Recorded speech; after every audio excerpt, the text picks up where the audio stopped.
Di halaman 25 tentang hukum ro ini, hukum membaca huruf ro ya. Dan ditulisnya tetap ra itu ya, Latin. Bisa tipis, bisa tebel, bisa tipis, bisa tebel. Gitu. Tipis, tebel. Ya. Ro ini bisa tebal dibacanya. Atau dibaca tipis. Atau boleh memilih. Nih, ya. Tabkhim, tebal. Tarkik, tipis. Atau boleh memilih antara tabkhim atau tarkik. Boleh dibaca tipis, boleh dibaca tebal. Kapan? Huruf ro dibaca tabkhim atau dibaca tebal. Pertama, apabila ro-nya berbaris fathah atau domah. Berbaris fathah atau domah. Ro-nya dibaca tebal, tabkhim bunyi o, ro. Apabila dia berbaris fathah atau domah. Ro, ru, rasul, ru. Tebal ya, tabkhim. Kemudian ro itu mati. Huruf yang sebelumnya berbaris fathah atau domah. Ini pun ro-nya dibaca tebal, dibaca tabkhim. Atau ro itu mati. Huruf yang sebelumnya berbaris kasrah aridah. Kasrah yang bukan aslinya. Yaitu seperti kasrah yang ada pada hamzah dari sebagian fiil amar. Maka hamzah tersebut dinamakan hamzah wasol. Karena bila diwasolkan, wasol itu apa sih? Bila disambung, membacanya tidak dihentikan, tidak diputus di wakof, disambung di wasol. Apabila membacanya di wasol, maka hamzah itu tidak dibaca. Seperti hilang dalam bunyi, dalam tulisan sih tetap. Itu. Huruf ro dibaca tabkhim atau tebal. Saya ulang kembali. Pertama, ro itu berbaris fathah atau domah. Kedua, huruf ro dibaca tabkhim atau tebal apabila ro-nya mati. Ro-nya ada sukunnya di atasnya. Tapi huruf yang sebelumnya berbaris fathah atau domah. Maka bunyi ro-nya dibaca o, tebel, tabkhim ya. Taglid kalau lafaz Allah. Atau ro itu mati. Huruf yang sebelumnya berbaris kasrah aridah. Kasrah yang bukan aslinya. Yaitu seperti kasrah yang ada pada hamzah dari sebagian fi'il amar. Maka hamzah tersebut dinamakan hamzah wasol. Karena bila diwasolkan, bila disambung, hamzah itu tidak dibaca. Seakan-akan hamzah itu hilang dalam bunyi, dalam tulisan tetap. Contoh. Contoh hukum ro berbaris fathah atau dhammah. Di halaman 26 ya tuh. Ada kan? Nah, halaman 26 buku wajib. Saya ini kalau lewat komputer nanti ibu dan bapak lebih mengena ya animasinya nih. Nih. Huruf ro dibaca tabkhim atau tebal apabila ro-nya berbaris fathah atau dhammah. Kita lihat nih. Ruziqna. Tuh, dari tengah dulu ya, bukan dari awal. Kalau dari awal bukan robbana. Tuh lihat. Ro-nya asalnya tulisannya saya kasih biru semua. Kalau di buku kan hitam semua nih. Ruziqna. Coba perhatikan ro-nya nih. Ro-nya tak merahin. Ibu kasih spidol aja, kasih pewarna ya. Terus stabilo tuh. Ruziqna. Ro-nya merah. Ro ini akan dibaca apa? Dibaca tipis, tarkik, apa dibaca tebel, apa dibaca tabkhim. Nah, tuh. Ada yang melayang-layang yang terbang. Oh, itu. Apabila ro-nya baris di atas. Baris di atas ini tanda yang terbang. Ini adalah namanya dhammah. Bunyinya u. apabila tanda u ini atau domah di atas ro, maka ro itu dibacanya tebal, tetap khim.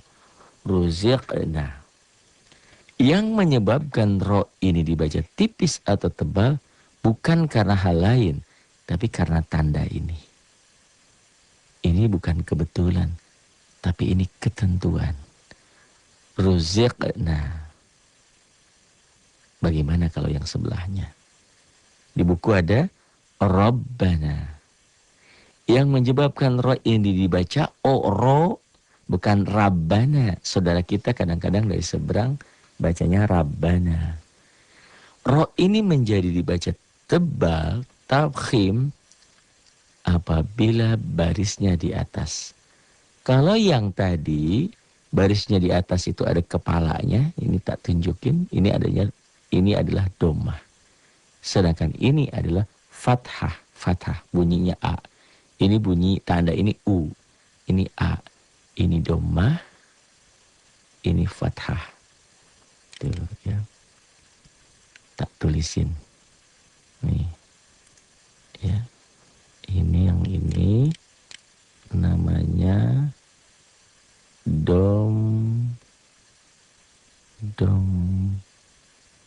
domah. Tapi M-nya 2 ya. Domah.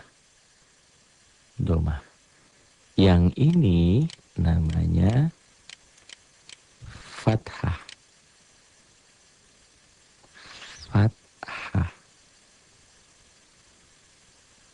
Gitu. Fathah. Kalau fathah ini ada 2, disebut fathah tain. Kalau domah ini 2, domah tain. Fathah tain, domah tain, kasroh tain. Ini di bawah ini, yang ini namanya kasroh. Ya, ada yang nggak ngerti tanda-tanda ini.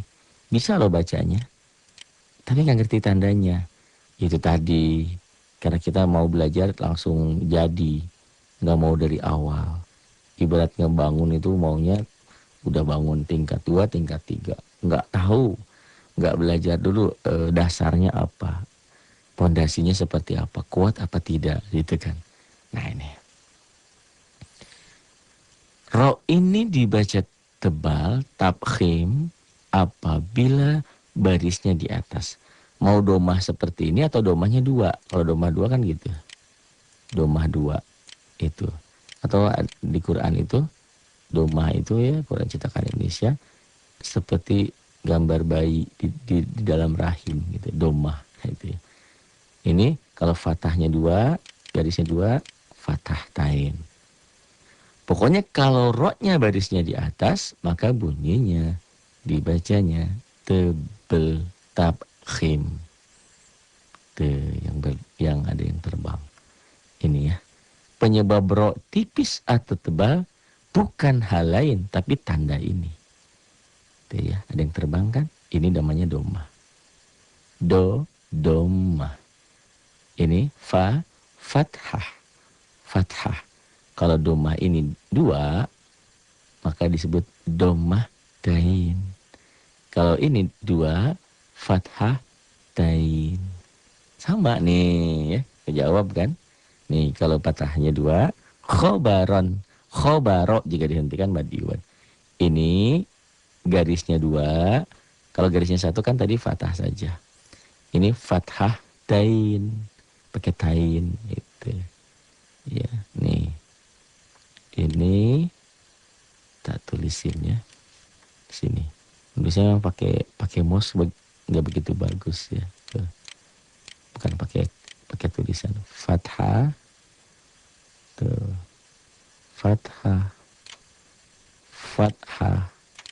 Karena 2, maka jadi tain, bukan tain ya gue n. Fathah tain, ini n ya. Ini tulisan pakai mouse agak susah.